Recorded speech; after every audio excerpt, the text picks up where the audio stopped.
லூக்கா 8:25. அவர் அவர்களை நோக்கி உங்கள் விசுவாசம் எங்கே என்றார்.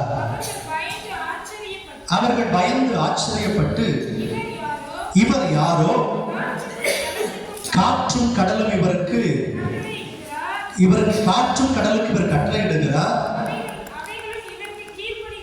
அவைகளும் இவருக்கு கீழ்ப்படுகிறது என்று ஒருவர் சொல்லிக் கொண்டார்கள். அல்லேலூயா. ஆண்டவர் சீசர்களை பார்த்து கேட்ட முதல் கேள்வி என்ன? உங்கள் விசுவாசம் எங்கே? அல்லேலூயா.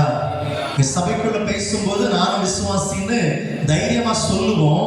ஆனா விசுவாசம் சோதிக்கப்படும் போதுதான் தெரியும் யார் விசுவாசத்துல இருக்கிறாங்க, யார் அவிசுவாசத்துல இருக்கிறாங்க. இப்ப இயேசு கிறிஸ்து கடலில் பயணம் செய்து கொண்டிருக்கிற போது கீழ் அடித்தட்டில் என்ன செய்யறதுல தூங்கிட்டு இருக்கிறாரு. மேல சீசர்கள் நிற்கிறாங்க. போய்கொண்டிருக்கிற போது ஒரு பெரிய கொந்தளிப்பு. படகு அமிழத்தக்கதான பெரிய கொந்தளிப்பு. என்ன சொன்னாங்க? ஐயரே மடிந்து போகிறோம், போதகரே மடிந்து போகிறோம், இதை குறித்து நமக்கு கவலை இல்லையான்னு சொல்லி முறுமுறுக்க ஆரம்பிக்கிறாங்க, வேதனையில கத்த ஆரம்பிக்கிறாங்க. இயேசு எழுந்து வந்து சொன்னார், முதல் கேள்வி உங்கள் விசுவாசம் எங்கே? அல்லேலூயா. நீங்க எல்லாம் இயேசு விசுவாசிக்கிறீங்க தானே? அல்லேலூயா. சோதனை வரும்போது நம்ம புலம்புறோமா இல்லையா? புலம்பினா என்ன இல்லை, இன்னும் விசுவாசத்துல உறுதி இல்லை. இயேசு முதல்ல கேட்டுட்டு எந்திரிச்சு வந்து என்ன செய்யறாரு?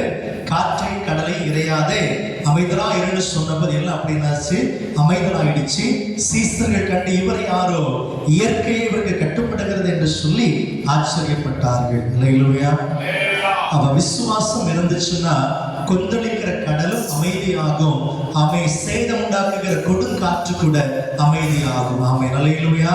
எனக்கு உங்க வாழ்க்கையில சேதம் உண்டாக்குவதற்காய் சில சூழல்கள் கடந்து வரும், சில கொடுங்காற்றுகளை போல பிரச்சனை கடந்து வரும், பெரும் வெள்ளம் போன்ற கொந்தளிப்புகள் கடந்து வரும். துன்மார்க்கருடைய பேச்சுகள் கொந்தளிப்பா இருக்கலாம், பக்கத்தில் இருக்கிற ஜனத்துடைய பேச்சுகள் கொந்தளிப்பா இருக்கட்டும், இல்ல உங்களை நேசிக்கிறவர்கள் எதிராக எழும்பி இருக்கட்டும், ஏதோ ஒரு கொந்தளிப்பு, ஏதோ ஒரு சூழல், பயப்பட வேண்டாம்.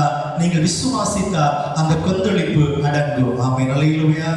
நீங்கள் விசுவாசித்த அந்த காற்று அமைதலாய் இருக்கும் என்பதில் எந்த மாற்றமும் இல்லை. அல்லேலூயா. அப்போ பிரச்சனைகள் சூழ்ந்து கொள்ளும் போது என்ன செய்கிறோம்னா முறுமுறுக்கிறோம், கேள்வி கேட்கிறோம், புலம்புகிறோம். இதனால அந்த விசுவாசம் நம்மை விட்டு கடந்து போகிறது, பிரச்சனை நம்மை மேற்கொள்ளுகிறது. ஆமென். நீங்க சீசர்கள் கொஞ்சம் அமைதியா இருந்திருந்தா அது தன்னால என்ன செய்திருக்கும்? அடங்கி இருக்கும். ஏன்? இயேசு இங்கதானே இருக்கிறாருங்கிற நம்பிக்கை இருந்துச்சுன்னா இவர்கள் புலம்பி இருக்க மாட்டார்கள், அபயமிட்டு இருக்க மாட்டாங்க, அமைதியா இருந்திருப்பாங்க. இவர்கள் அமைதியா இருந்திருந்தா காற்று கடல் அப்பவுமே அமைதியா இருக்கும். அல்லேலூயா. இவர்கள் சந்தேகம் ஒரு பக்கம், பயம் ஒரு பக்கம், என்ன செய்வதற குழப்பம் ஒரு பக்கம். இந்த குழப்பத்தின் நடுவுல தான் இயேசு இருக்கிறது என்ன செய்துட்டாங்க? மறந்துட்டாங்க. அல்லேலூயா. நம்ம இயேசு விசுவாசிக்கிறோமா? ஆனா குழப்பம் வரும்போது இயேசு பக்கத்தில் இருக்கிறது என்ன செய்துட்டோம்? மறந்துட்டோம். ஆமென். இயேசு எங்க இருக்கிறாரு? எவ்வளவு பக்கத்துல? எவ்வளவு பக்கம்னு சொல்ல முடியுமா?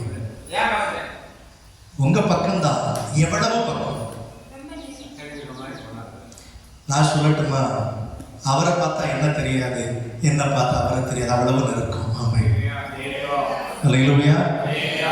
கொட்டி மறைஞ்சதுன்னா எப்படி தெரியும்? ஏதோ ஒண்ணுதான் தெரியும். அதே போல இயேசுவுக்கு எனக்குள்ள நெருக்கம் அவ்வளவு ரம்மியமானது. அப்படி இருந்தா காற்றும் கடலுக்கு நீங்க பயப்பட வேண்டாம், அது அமைதலாகும். ஆமென்.